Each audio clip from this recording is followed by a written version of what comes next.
ভাই জীবনে বহুত ভিডিও দেখছেন, এই ভিডিওটাও দেখেন। দেখা ভিডিওটা ভালো লাগলে একটা শেয়ার করে দিয়েন। ছেলেরা যদি 4টা বিয়ে করতে পারে তাহলে মেয়েদেরও 4টা কেন, মেয়েরাও বেশি করবে, কারণ মেয়েদের এনার্জি অলওয়েজ বেশি থাকে। ছেলেরা যদি 4টা বিয়ে করতে পারে তাহলে মেয়েরা পারবে না কেন? অবশ্যই পারবে, কারণ নারী পুরুষ সমান অধিকার। আর যদি একটা কথাই চিন্তা করি তাহলে মেয়েদের চেন কোনো কাজে লাগে না, চেন খুলে মোতার অধিকার তো তাদেরও আছে।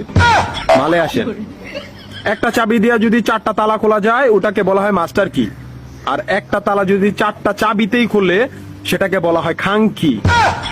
ধরেন আপনি 4টা ইঁদুর পালেন, আপনার কাছে গর্ত আছে একটা, বাহিরে অনেক বৃষ্টি, বুঝেনি তো ওয়েদার ডিমান্ড, এখন 4টা ইঁদুরের একসাথে গর্তে ঢুকতে হবে, তখন আপনি কি করবেন?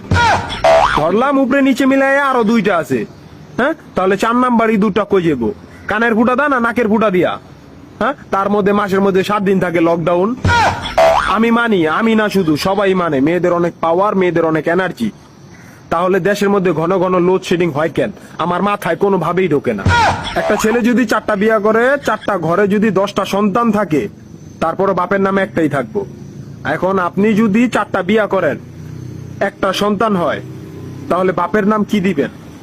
সলিমুদ্দিন, কলিমুদ্দিন, আনোয়ার, মনোয়ার, নাকি গড়ে মিলাইয়া জানোয়ার?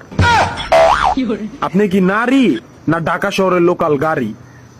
30টা সিট ফুল, 20 জন দাঁড়ানো, তারপরও বলে পিছনে সিট খালি, ওঠেন তাড়াতাড়ি, পিছনে সিট খালি, ওঠেন তাড়াতাড়ি।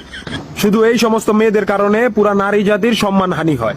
আমাদের উচিত সিটি কর্পোরেশনের কুত্তা মারার ইঞ্জেকশন দিয়া এদেরকে মেরে ফেলা, যাতে এদের জন্য অন্য কোনো মেয়েদের কেউ খারাপ নজরে না দেখে।